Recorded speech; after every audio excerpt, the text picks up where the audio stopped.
This is a content warning for everyone. This video will discuss thoughts of depression, mental illness, and suicidal ideation. In the past year, I've been reading lots of books about mental health and depression within the Black community.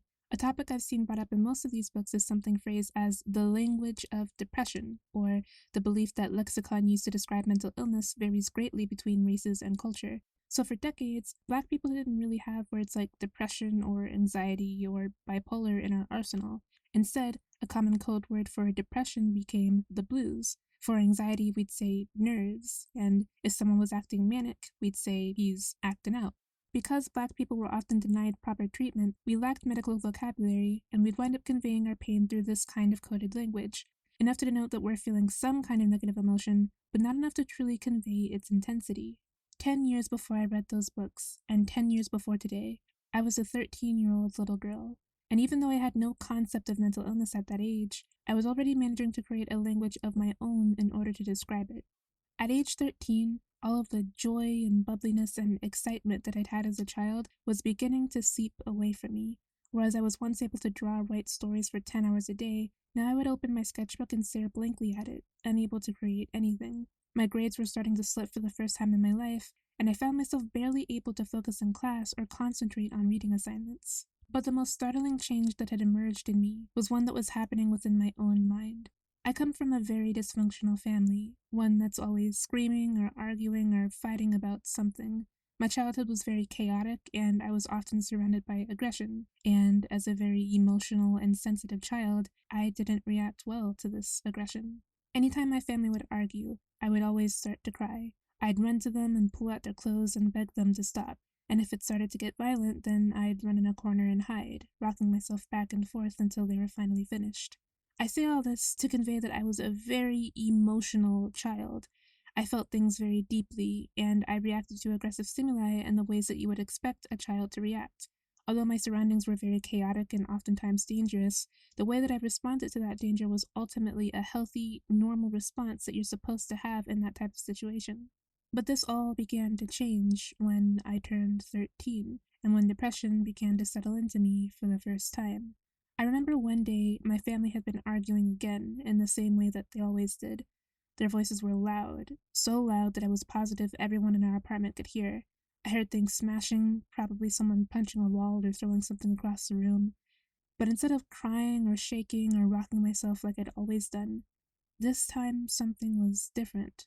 In my mind, I felt a kind of a TV static, like pins and needles were poking at the surface of my brain, and I felt my skull being weighed down, as if my head was twice as heavy as it was before.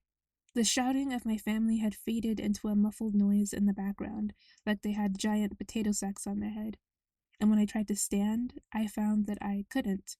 Any motion I made felt like I was trudging through mud, and attempting to move left me dizzy and winded.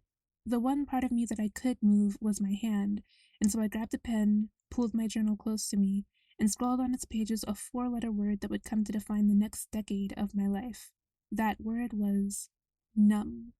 In my journal, I'd write words like numb and dry and blank in columns on the pages. This would become my very own language for mental illness, the vocabulary that I'd come to adopt to try to parse through why I had begun to struggle so much. But because the language of a child is often basic and simple, the words that I had come up with were not well suited for providing me the information I needed to truly understand what was happening to me. And so, over the course of the next 10 years, my mind would gradually begin to deteriorate. I went from a 4.0 high honor roll student to failing all my classes and almost not being allowed to graduate. I went from juggling 4 different extracurriculars with ease to almost being kicked out of marching band because I was showing up late to too many rehearsals. Soon, I began to lose any and all friendships I'd managed to cultivate over the years, and I started isolating myself, ignoring texts and calls and invites so often that eventually people just stopped reaching out to me altogether. After dropping out of college due to poor attendance, I entered the world of food service full-time. I worked lots of different restaurant jobs, most of which were soul-crushing and debilitating. Eventually, after saving enough money, I managed to escape my abusive household by finding a roommate to move in with. I was 20 years old, and it was my first time living on my own.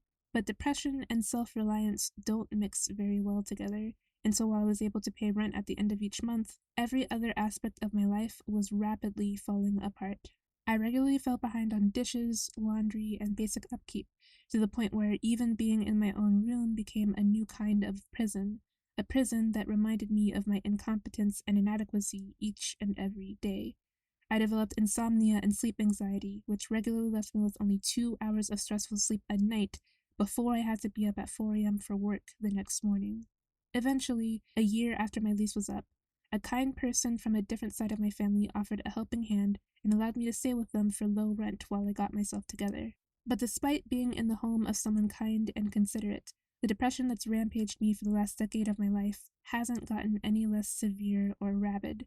During the pandemic, I've cycled through dozens of suicidal spirals that gripped and strangled me.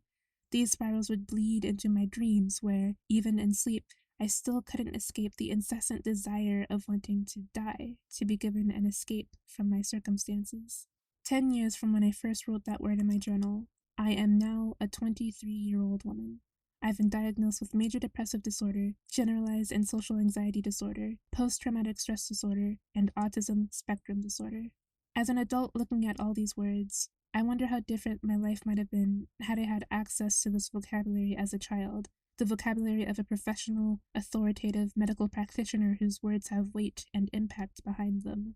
I wonder if I would have been given medication at an early age, or if I would have gotten support for any of my stims like skin picking and hair pulling. I wonder if I might have been able to earn disability income, saving myself from having to work 6 years in the food service industry and destroying my legs. I wonder if wielding these words and the implications behind them would have been enough to convince the adults in my life to start to care and to do something.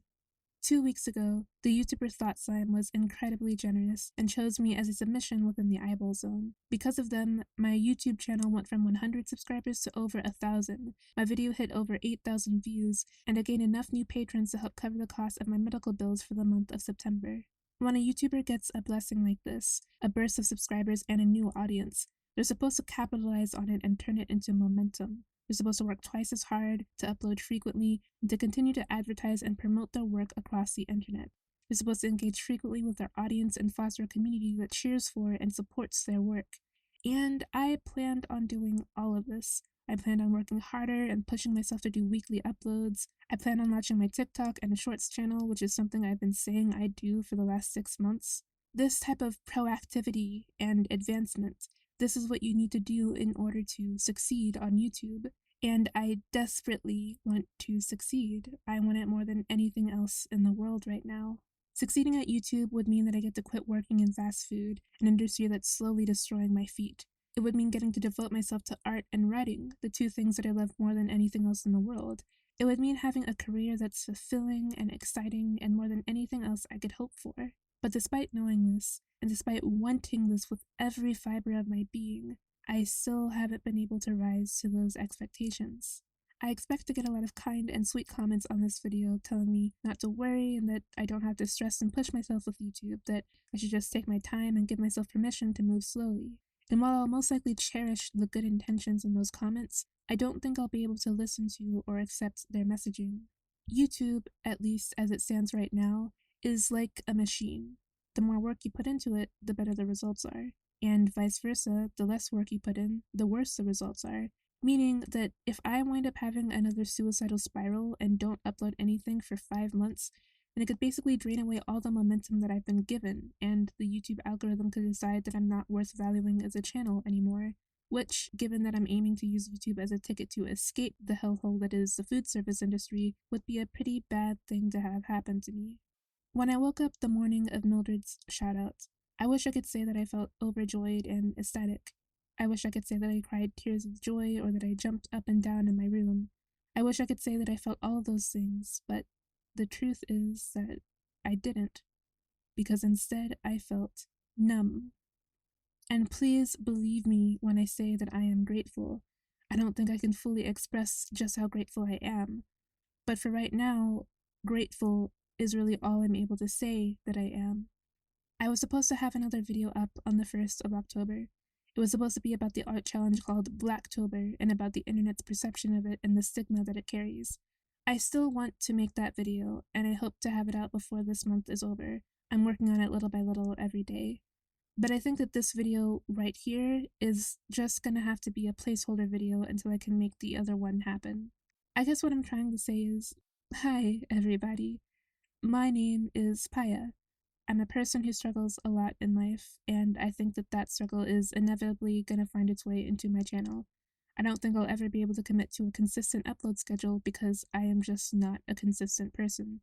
But I do think that I can commit to doing the best that I can as often as I can. It's very nice to meet you all. Hundreds of you have left loving, thoughtful comments on my videos, and I haven't replied to most of them because I am deeply afraid of social interaction, even online. But please know that I've read every single one of your comments, even the mean ones, and I am deeply grateful that you've taken the time to engage with my work. Thanks for watching, and keep doing your best.